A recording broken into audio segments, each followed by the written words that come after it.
Je suis là aujourd'hui pour vous parler de quelque chose qui me passionne énormément. C'est la philosophie avec les jeunes. Alors, j'anticipe déjà votre réaction. La philosophie avec les jeunes? Quoi? Pourquoi? Comment? Ne vous inquiétez pas. Je peux imaginer déjà, après avoir fait une quinzaine d'années de philo, ce que les adultes ont en tête quand je parle de cette pratique. Ils s'imaginent que je suis en train de lire des extraits de Platon ou de Nietzsche à un groupe d'enfants, les forcer même à le lire, et ça, ce serait presque une torture. Alors, c'est pas ça qu'on fait en philo pour enfants du tout. Alors, je vais vous expliquer c'est quoi. C'est sûr que j'apprécie beaucoup les grandes œuvres théoriques qui font partie de l'histoire intellectuelle et aussi les théories plus contemporaines que je dévore avec autant de passion. Mais ma mission première en tant que philosophe de l'enfance, c'est de rendre la philosophie aussi accessible que possible, c'est-à-dire de démocratiser la philosophie pour qu'elle soit accessible à tout le monde, peu importe leur âge, même les tout petits humains. Enfin, selon moi, en vertu d'être des êtres humains, nous avons tous des questionnements philosophiques, des intuitions philosophiques, et on devrait avoir le droit de les partager, le droit de les explorer avec d'autres personnes qui peuvent aider à alimenter notre pensée. Alors, si vous vous dites que la philosophie est trop difficile pour les enfants, peut-être que ça dépend de votre définition de la philosophie et aussi de l'enfance. Si on voit la philosophie comme étant simplement une discipline académique, peut-être qu'elle ne serait pas si pertinente pour les enfants. Mais si plutôt on voit la philo comme étant la quête de sens, comme cette soif de vouloir savoir un peu sur tout sur la vie, se questionner sur toutes les choses et s'émerveiller devant les grandes questions de la vie, alors, dans ce cas-là, les enfants sont des philosophes nés. En fait, n'importe qui passe du temps avec les enfants savent que ce sont de véritables machines à questions. Ils se posent des questions comme pourquoi sur toutes sortes de choses parce qu'ils cherchent à comprendre le monde qu'ils vont hériter des adultes éventuellement. Ce sont vraiment des esprits curieux, je dirais même des philosophes nés. La philosophie pour enfants, c'est quoi exactement?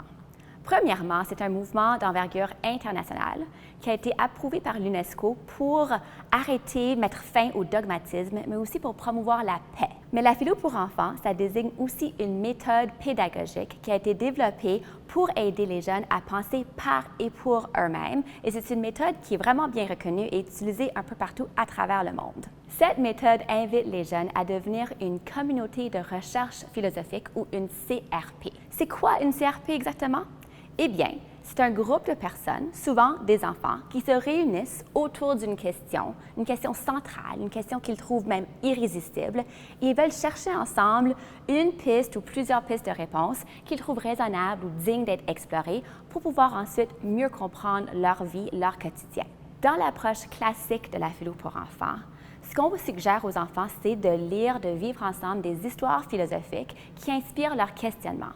Et dans ces histoires, on voit plein de concepts et de questionnements qui cherchent à les intriguer et à les inciter à parler ensemble pour essayer de trouver des réponses. C'est une méthode qui met l'enfant au cœur de la démarche. Ce sont les enfants qui décident quel concept explorer. Ça peut être des grands concepts comme la liberté, la vérité, la justice ou le bonheur, l'amitié. Tous les concepts peuvent être accessibles quand on fait de la philo. Cette merveilleuse méthode a été développée par Matthew Lipman et Anne Margaret Sharp, deux philosophes américains qui ont fondé l'Institut pour l'avancement de la philosophie pour les enfants. C'est d'ailleurs là que j'ai été formée, d'abord comme animatrice et ensuite comme formatrice et coach. Cette approche vise à développer la pensée multidimensionnelle, c'est-à-dire la pensée qui est à la fois critique, créative et attentive. Et ce sont ces trois types de pensée ensemble qui permettent de cultiver l'autonomie responsable chez les jeunes. Je ne vais pas vous cacher que l'animation philosophique, c'est difficile. C'est un art qu'on doit développer avec beaucoup de pratiques régulières. Et c'est sûr qu'une vidéo d'une dizaine de minutes ne suffit pas pour apprendre toutes les subtilités de l'animation philosophique. Ceci dit, j'aimerais partager avec vous quelques astuces. Alors, pour commencer à développer votre posture philosophique, vous pouvez faire trois choses. Premièrement, on veut encourager la réflexion. Deuxièmement, on veut modéliser le doute. Et troisièmement, on veut construire du sens. Alors, premièrement, pour encourager la réflexion chez les jeunes, il y a un petit mot avec beaucoup de pouvoir et c'est le mot « pourquoi ». En demandant pourquoi, on peut faire des tonnes de choses. C'est vraiment un mot très puissant en philosophie. D'abord, on peut demander pourquoi quand les jeunes commencent à partager une opinion, un début de réponse, pour les aider à trouver les explications ou les justifications qui sous-tendent ou qui peuvent venir renforcer leur position.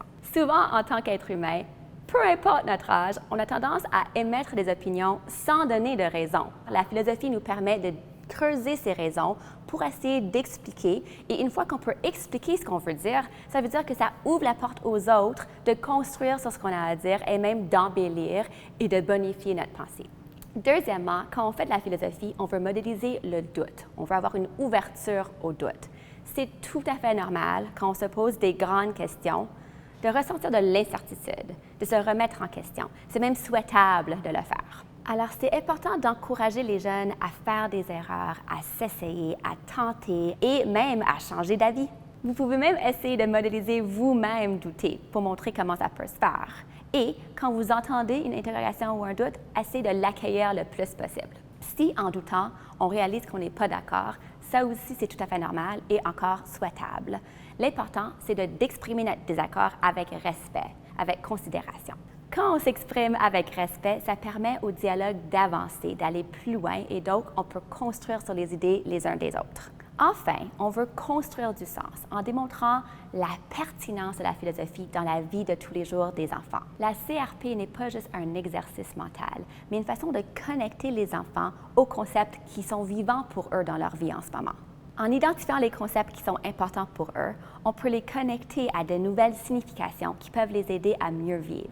Et si les enfants souhaitent discuter de concepts un peu plus sensibles, ça aussi, ça peut se faire. Si vous voulez des trucs ou des astuces pour y arriver, vous pouvez consulter la classe de maître qui est dédiée à ce sujet. Est-ce que tout cela pique votre curiosité? Si oui, si vous voulez envisager la possibilité de faire de la philosophie avec les jeunes avec qui vous travaillez, voici quelques pièges à éviter. Premièrement, il ne faut pas imposer ses opinions. La philo pour enfants est un modèle qui cherche à donner la parole aux enfants pour essayer de développer leur autonomie responsable. Alors attention, il ne faut pas diriger l'échange ou même donner vos propres perspectives parce qu'on veut leur donner la chance de créer leur propre point de vue. Même si vous avez l'impression que les jeunes ont un peu de misère, c'est normal. La philo, c'est difficile pour tout le monde. Alors, rappelez-vous que votre rôle, c'est d'être là pour appuyer leurs propres pensées. Et par la suite, si vous avez vos propres opinions, vous pouvez les partager avec les autres adultes dans votre vie. Donc, mettez l'accent sur leurs idées, faites confiance à votre groupe, faites confiance au processus philosophique et vous allez être fasciné par les idées qui vont ressortir. Deuxièmement, on ne veut pas exclure les voix. Comme j'ai dit tout à l'heure, la philosophie, selon moi, devrait appartenir à tout le monde. Malheureusement, ça n'a pas toujours été le cas dans l'histoire de l'humanité. En fait, certains groupes minoritaires ont été complètement exclus, dont les femmes. Alors, c'est important de prendre un moment pour voir comment la philo peut s'appliquer à tout le monde. Assurez-vous de viser l'inclusion, jamais l'exclusion. La CRP a été conçue pour accueillir différents types de pensées, différentes manières de penser. Alors, on ne veut pas juste valoriser les voix ou les idées dominantes. Ce n'est pas tout le monde qui se sent à l'aise de s'exprimer devant un grand groupe. Alors, vous voulez vous soucier surtout des voix un peu plus timides, des enfants qui sont peut-être, ils ont envie de parler, mais ils hésitent un petit peu. Il faut s'efforcer de créer une atmosphère sécuritaire de dialogue, en donnant la voix, en donnant de la place aux jeunes qu'on entend moins souvent aussi. Et comme ça, on modélise de quoi pourrait avoir l'air un partage plus équitable de la pensée. La philo pour enfants, c'est une méthode qui s'applique à tout le monde, peu importe leur âge. De la même manière qu'on veut s'entraîner, on veut prendre soin de son corps en faisant de l'entraînement physique de façon régulière, eh bien, on veut aussi prendre soin de notre esprit en faisant de la philosophie régulièrement. On peut commencer durant la petite enfance et continuer tout le long de notre vie. Alors, si c'est une pratique qui vous intéresse, je vous encourage à l'essayer pour vous-même d'abord et ensuite avec les jeunes que vous accompagnez. Et pour avoir du soutien, l'équipe de Brilla peut vous aider, que ce soit en venant animer dans votre école, dans votre salle de classe ou même dans une activité parascolaire, dans une bibliothèque, même dans un parc, ou alors en vous accueillant dans une de nos formations en animation philosophique. Alors, si ça vous intéresse de rejoindre les milliers de personnes qui font de la philosophie, venez nous voir, on va être très heureux de vous accueillir.